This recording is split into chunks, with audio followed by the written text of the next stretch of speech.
अब डट कर करेंगे डर का सामना। जुर्म के स्याह अंधेरे से कब तक खौफ खाओगे, दम से होगा दहशत का अंत।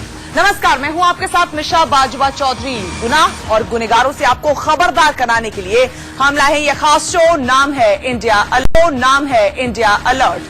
मकसद है आपके दिल में छिपे डर को निकालना। तो अब दहशत की आहट से हो जाइए अलर्ट, क्योंकि अब होगा दहशत का दी एंड।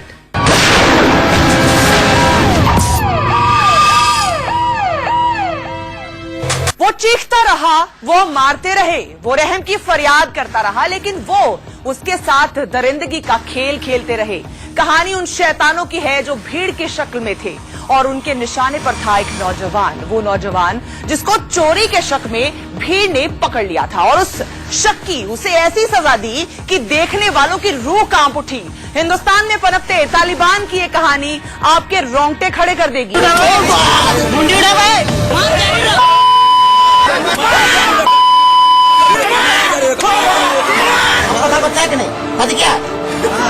क्या शादी करेगा?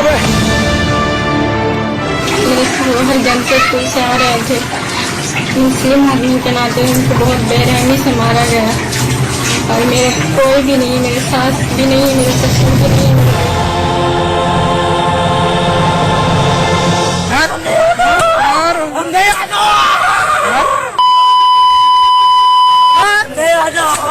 एक आह सिस्टम पर सवाल खड़े करती है। एक एक सिस्की इंसाफ की मांग करती है।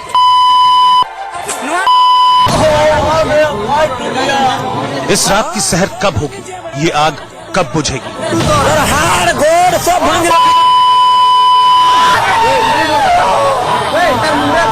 कब तक लोकतंत्र यूं ही भीड़ तंत्र के आगे बेबस रहेगा? कब तक बेगुनाहों का खून यूं ही बहता रहेगा?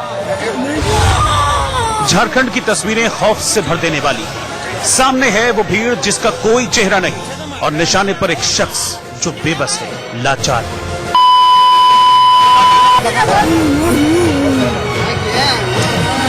एक खंबे से जानवरों की तरह बंधा हुआ है और बेरहमी का खेल जारी है।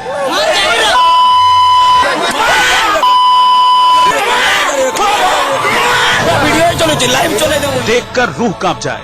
ये वो तस्वीरें हैं जो एक भीड़ की दरिंदगी की गवाह है। भीड़ के सामने रहम की भीख मांग रहे एक बेबस शख्स की चीख आपको विचलित कर देगी। दरिंदगी का यह खेल कुछ मिनटों का नहीं था, कुछ घंटों का नहीं था, बल्कि दिन से रात हो गई, रात से अगली सुबह।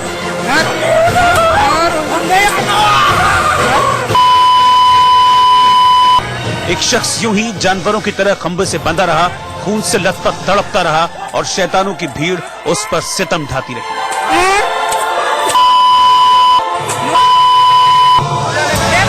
पति हैवानों की कैद में था, दर्द से तड़प रहा था और दूसरी ओर घर में इस अनहोनी से बेखबर उसकी पत्नी उसके घर लौटने का इंतजार करती रही।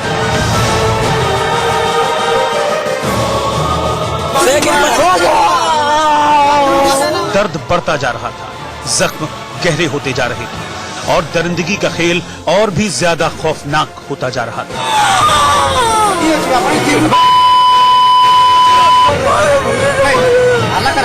खंबे से बंधा शख्स कातिलों के सामने खुद को बेकसूर बताता रहा, रहम की फरियाद करता रहा, लेकिन बेरहम भीड़ में उस पर तरस खाने वाला कोई नहीं था।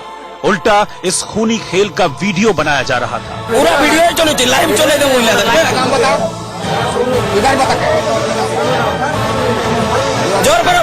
इंसानों की बस्ती में पीट पीट कर जान लेने वाली ये डरावनी कहानी झारखंड के सरायकेला की है, जहां 24 साल के तबरेज आलम को चोरी के आरोप में पीट पीट कर मौत की दहलीज तक पहुंचा दिया गया।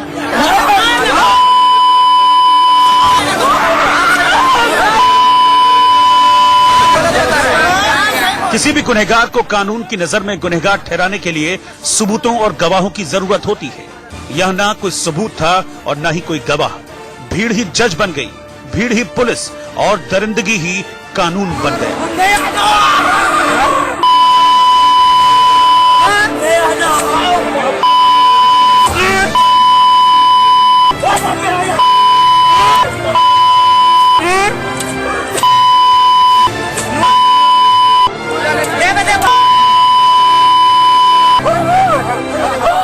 साल के तबरेज को भीड़ ने पकड़कर बेरहमी से मारा, रात भर मारते रहे, तब तक मारा जब तक वो बेसुध नहीं हो गया। दरिंदगी का ये वीडियो भी बनाया गया, उससे जय श्री राम और जय बजरंग बली के नारे भी लगवाए गए। बेबस तबरेज ने वो सब किया जो उससे कहा गया, लेकिन कानून को अपने हाथों में लेने वाले दरिंदों का खेल बदस्तूर जारी रहा।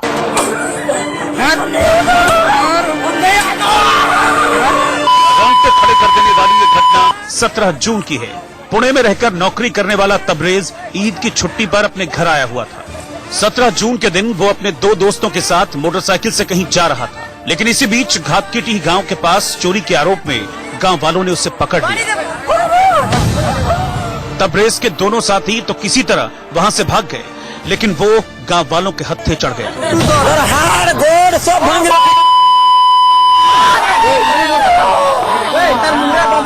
इसके बाद गांव वालों ने तबरेज को जमकर पीटा। पूरी रात खंबे से बांधकर तबरेज के साथ बेरहमी की गई। इस दौरान तबरेज को जबरन धार्मिक नारे लगाने के लिए मजबूर किया गया। भाई मेरा बोल जय श्री राम बोल। हाँ बोल जय श्री राम बोल और एक बार बोल। भीड़ की बेरहमी की ये तस्वीरें बेहद शर्मनाक हैं। धर्म के नाम पर दरिंदगी का ये खेल हैरान कर देने वाला है।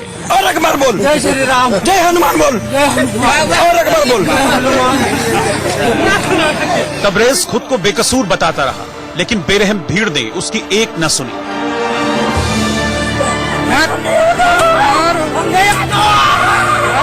अगली सुबह भी गांव वालों ने उसे पीटना जारी रखा। सुबह के वक्त जब उसकी हालत खराब होने लगी तो गांव वालों ने उसे पुलिस के हवाले कर दिया। तबरेज की बीवी का आरोप है कि पुलिस ने आरोपी गांव वालों के खिलाफ कार्रवाई करने के बजाय उसके पति को ही जेल में डाल दिया, जबकि उसके पति की हालत पिटाई की वजह से बेहद नाजुक थी। 2 दिन बाद जेल में तबरेज की मौत हो गई। सरायकेला कारा से एक कैदी की तबीयत बिगड़ गई थी, उसे सदर अस्पताल लाके भर्ती कराया गया था। वहां से बेहतर इलाज के लिए उसे TMH भेजा गया, जहां उसकी मृत्यु हो गई। हालांकि पुलिस परिजनों के आरोप से इनकार कर रही है, लेकिन परिवार के लोगों का आरोप है कि पुलिस ने जानबूझकर तबरेज का सही इलाज नहीं कराया, जिससे जेल में उसकी मौत हो गई। हम चाहते हैं इन लोगों के ऊपर जेल प्रशासन और डॉक्टर और जो लापरवाही बरता गया सबके ऊपर दफा 302 का धारा चलाया जाए और सख्त से सख्त सजा दिया जाए इन लोगों को। पूरे मामले में परिजन सही है या पुलिस, ये तो जांच के बाद ही पता चलेगा। लेकिन बिना चेहरे वाले कातिलों के तालिबानी इंसाफ ने एक हंसते खेलते परिवार को पूरी तरह से उजाड़ दिया है। कातिल भीड़ का शिकार बना तबरेज पुणे में रहकर नौकरी करता था। बीते 27 अप्रैल को ही उसकी शादी हुई थी। ईद की छुट्टी में वो घर आया हुआ था। 2 महीने से भी कम वक्त में पति की मौत का सदमा पत्नी बर्दाश्त नहीं कर पा रही है। हर जमशेदपुर से आ रहे थे। मुस्लिम आदमी के नाते उनको बहुत बेरहमी से मारा गया और मेरे कोई भी नहीं, मेरे सास भी नहीं, मेरे ससुर भी नहीं, मेरे देवर भी नहीं, मेरे आगे पीछे कोई नहीं, मेरे शोहर ही मेरा सहारा था, जिसके सहारे जिए हैं। उफ, ये क्या हो रहा है? एक रिपोर्ट के मुताबिक झारखंड में मौजूदा सरकार के शासनकाल में कम से कम 12 लोगों को भीड़ ने मौत के घाट उतारा है। इनमें 10 मुसलमान और 2 आदिवासी हैं। बेहद ही डरावने हैं ये आंकड़े। क्या झारखंड में भीड़ इतनी बेकाबू हो गई है कि पुलिस और प्रशासन का उन पर कोई जोर नहीं चल रहा है, कोई खौफ नहीं है? ये मौत कई सवाल खड़े करती है और वो सारे सवाल झारखंड की सरकार, प्रशासन और पुलिस को कटघरे में खड़ा कर देते हैं।